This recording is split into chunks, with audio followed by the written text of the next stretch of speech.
আসসালামু আলাইকুম, সবাইকে স্বাগত আমাদের নতুন একটা ব্লগে। তো এখন বাজে হইতেছে সকাল 10টা। জাম হইতেছে, তেল ফুরিয়ে গেছে।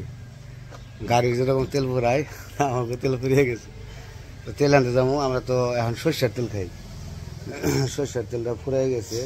তো ওই আবার এই তেলটা বাজার থেকে কিনে খাই না, যে জায়গায় ভাঙায় সরষে ভাঙায় মিলে থেকে, ওইখান থেকে যে কিনে নিয়ে আসি, ভাঙিয়ে রাখে ওইগুলা। তো আপনারা তো অনেকেই বলছেন যে সরষের তেল খাওয়াটা ভালো, আসলে ভালো। আমরা যেহেতু খাইতেছি, উপকার পাইতেছি। আগে তো সয়াবিন তেল খাইতাম, এই কারণে মানে এতটুকু গুরুত্ব দিতাম না। তো যাই হোক, তেল এখন আমরা সয়াবিন তেল বাদ দিয়ে এখন খাইতেছি সরষের তেল। তো সেই তেলের জন্য যাইতেছি, যাবো হইতেছে গোপালপুর। তো গোপালপুর ওই জায়গায় মিল আছে, ওইখান থেকে আমরা তেল নিয়ে আসুন। তো সাথে যাইতেছে আলামিন আসছে কালকে। তো আলামিনও যাব সাথে। তো দেখতে থাকেন, আমরা যাই। আর দেশে বাজার থেকে আসার সময় একটা মুরগি নিয়ে আসতে বললো, তো যাই, চলেন। তো রাতভর বৃষ্টি হয়েছে, তো বৃষ্টি এখনো নাই, কিন্তু রাত্রি সারাত্রি বৃষ্টি হয়েছে। আর সকাল গরমও পড়ছে একেবারে, এমন রোদ উঠছে মনে হইতেছে যে মানে চৈত্র মাসে যে রোদ উঠে এরকম।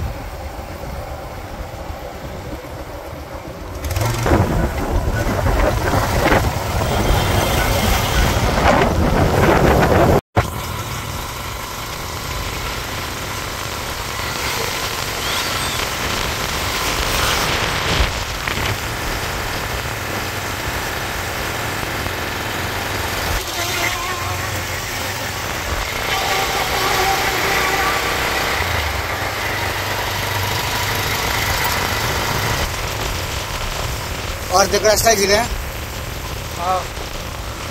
সামনে জানি কি রোহা। এতদিন ধরে যাই না অবশ্যই থেকে বেশি, কিন্তু তারপরেও নাম আর মনে থাকে না। রোহা আবার বিলবুলি খুল থেকে জানি বিলবুলি পেতলে পারা বিলবুলি মনে থাকে না আমার।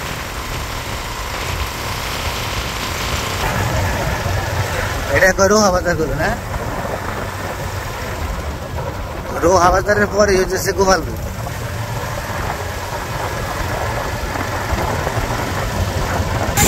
তো আমরা যে মিলে এসে পড়ছি, ওই জায়গায় ধান ভাঙাইতেছে। হ্যাঁ, এটাই নাই। এটা কত কাটবো? 5 লিটারে গেলাম তো। না না না, এটা সমস্যা নাই, আপনি তো মাই পাই দিবেন। আচ্ছা, সমস্যা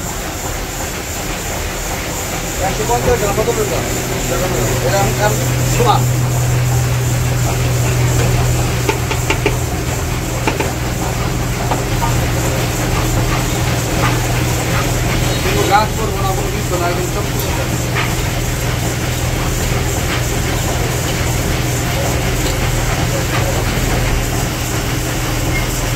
একবার অরিজিনাল খাঁটি সরষের তেল, পিওর। তেলের কালারটা দেখছেন, একদম মানে অরিজিনাল কালার একদম।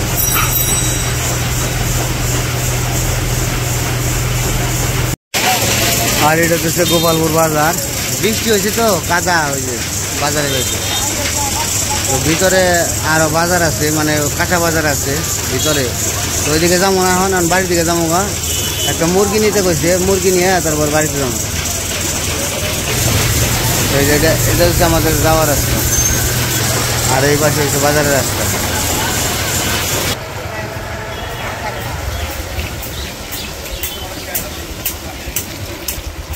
বৃষ্টিতে তো একবারে ডাব উড়িয়ে লেগেছে। পাকা রাস্তা, তারপরও পানি বেজে রয়েছে। যাওয়ার রাস্তা নাই, পানি আউট হওয়ার কোনো রাস্তা নাই। দেখে যাই, গরুটা শান্ত আছে গরু।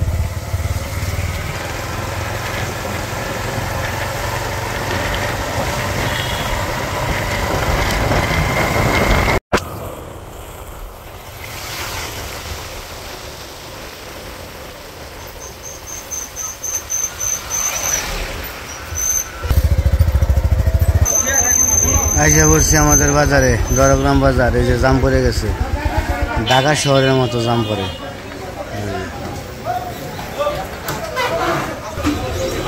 কারণে আমাকে বাজারে ঢুকতেছি মুরগির জন্য মুরগি নিয়ে আসি।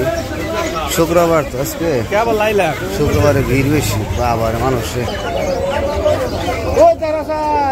আচ্ছা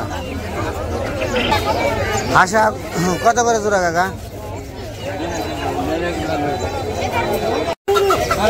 আজকে মুরগি হয়েছে, হাঁস হয়েছে, নেওয়ার ভাই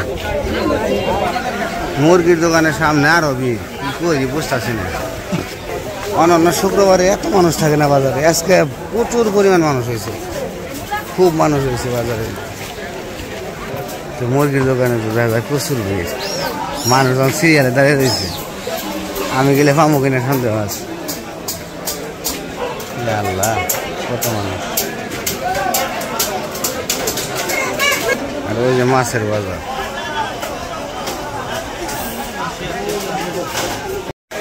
আজকে মুরগির দোকানে প্রচুর ভিড়, মানুষজনে যে সিরিয়াল ধরে দাঁড়িয়ে রয়েছে মুরগি নেওয়ার জন্য। আর না, আমি তো সিরিয়াল পাইতেছি না। মুরগি 180 করে ভাই, আমার একটা দেন না। তো আধা ঘন্টার উপর হয়ে গেছে দাঁড়িয়ে রয়েছি, আর একটা মুরগি ছোট নাই, বড়। আজকে মুরগি বিক্রি করে সারতে পারতেছে না, প্রচুর ভিড় আজকে। এখন তো মাছের বাজারে ভিড় কিরকম, এই যে মাছের বাজারে পুরা ভিড়, আরো জাম হয়ে থাকে। এদিকে বেরিয়ে যেতে পারবো কিনা সন্দেহ আছে।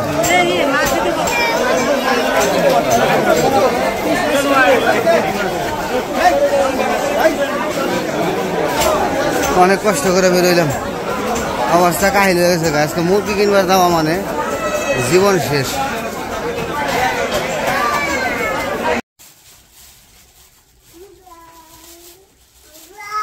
তো যে বাজারে গেছিল, আর আজকে তো শুক্রবার, সবাইকে জুম্মা মুবারক।